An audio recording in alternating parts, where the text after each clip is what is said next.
ժողովի նախագահ։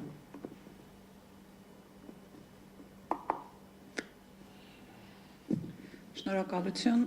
նախ թույլ տվեք շնորհակալություն հայտնել հնարավորության համար, որպեսզի ևս մեկ անգամ խոսենք մեր բոլոր հայրենակիցների մասին, ովքեր ենթարկվում են քաղաքական բռնաճնշումների, մեր հայրենակիցների մասին, ովքեր պատանդ են վերցրել այսօր Բաքվի բանտերում եւ հայրենակիցների, ովքեր պատանդ են վերցրել հենց մեր երկրի բանտերում։ Գիտեք, շատ դժվար է խոսել քաղաքական բռնաճնշումների մասին այն մթնոլորտում եւ այն ժամանակահատվածում, երբ յուրաքանչյուր օր սպասում է, որ հաջորդ քաղաքական բռնաճնշման ենթարկվողը լինելու է ինքը։ Ցավոք սրտի այս իշխանությունները կարողացել են ստեղծել այդպիսի մթնոլորտ։ Մենք բազմիցս արձանագրում ենք, որ ամբողջը արվում էր ի սկզբանե վախի մթնոլորտ ստեղծելու համար, հետո այդ մթնոլորտի շրջանակներում հնարավորություններ ձեռք բերում մեկուսացնել քաղաքական եւ հանրային գործիչներին եւ դրանով իսկ փորձել գլխատել բազմաթիվ ընդդիմադիր ուժերին։ Ինչ իրավիճակ ունենք մենք այսօր։ Կալանավորված են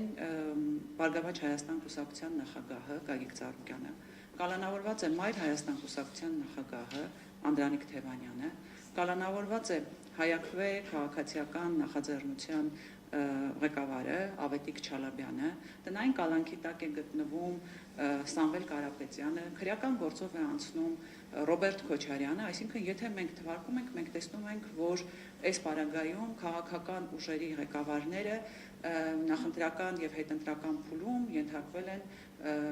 քաղաքական հետապնդման։ Չեմ խոսում էլ Արմեն Աշոտյանի մասին, որը այսպես տարբեր քրեական եւ բայց քաղաքական նկատառումներով, քրեական գործերով անցնում է քրեական հետապնդման է ենթարկվում եւ այժմ էլ գտնվում է քրեակատարողական հիմնարկում։ Ես խոսեցի առաջնորդների մասին, ընդ որում ուզում եմ առանձնացնել վերջին դեպքը Գագիկ Ծառուկյանի նկատմամբ իրականացվող քրեական հետապնդումը, որովհետև դա նաև հանրային արձագանք առաջացրեց, ելնելով այն միջոցներից կամ այն մեխանիզմներից, որով իրավապահ մարմինները օգտվում էին սկզբում 13 ժամ խուզարկություն իրականացնելու, այնուհետև Ծառուկյանին գետնին տապալելու, ձեռնաշղթաներով բերման ենթարկելու եւ հետո մի տնտեսական գործով, որը ընդ որում Իրանի Հանրապետությունում ճանաչվել է հանցակազմ չունեցող գործ, այսօր Գագիկ Ծառուկյանը գտնվում է կենտրոն քրեակատարողական հիմնարկում։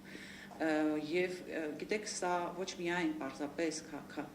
քրեական հետապնդում է, սա նաև անձնական վրեժխնդրություն է այսօր երկիրը փաստացի ղեկավարող անձի կողմից, որովհետև Ծառուկյանի քրեական գործի զուգահեռ մեկ էլ հասկացանք, որ քաղաքապետարանը նկատել է, որ կենդանիները, որոնք պահվում էին Ծառուկյանի կողմից, ապօրինի են պահվում եւ այսօր էլ օրինակ գնացել էին ձիերին տեղափոխելու համար։ Սա ինչու են որպես օրինակ բերում, սա ոչ միայն որպես քրեական հետապնդում կարելի է դիտարկել, այլ որպես հաշվեհարդար եւ որպես պատիժ, որ իրականացվում է իրավապահների կողմից մեկ անձի հրահանգով, որովհետեւ նախընտրական փուլում նա հայտարարել էր, որ ունե զրկելու է,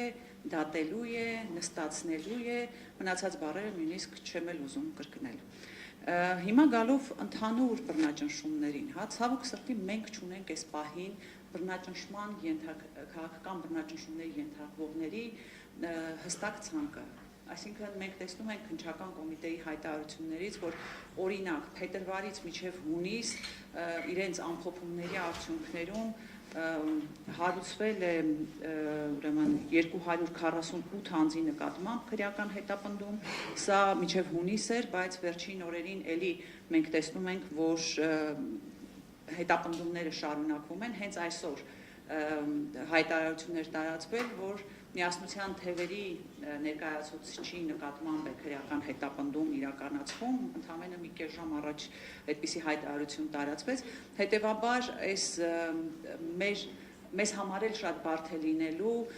հավաքագրել քաղաքական կատարումներով քրեական հետապնդումների ենթարկվողների շրջանակը, բայց ես կարծում եմ դա ամենակարևոր գործն է, որ մենք պետք է անենք։ Ընդ որում այս շրջանակը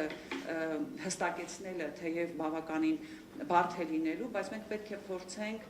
ոչ միայն վերջին նախընտրական եւ հետընտրական փուլով սահմանափակվել, այլ մինչ այդ այս իշխանությունների կողմից հետապնդման ենթարկվող անձանց տվյալները հավաքել, որպեսզի կարողանանք ի վերջո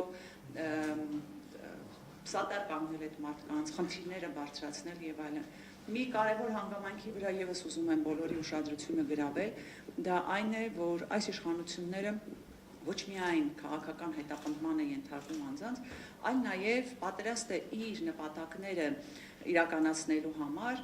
պարզապես օրվա հացից կտրել սովորական քաղաքացիներին։ Մենք տեսնում ենք, որ Ծառուկյանի կալանավորումը զուգորդվեց բազմաթիվ ձեռնարկությունների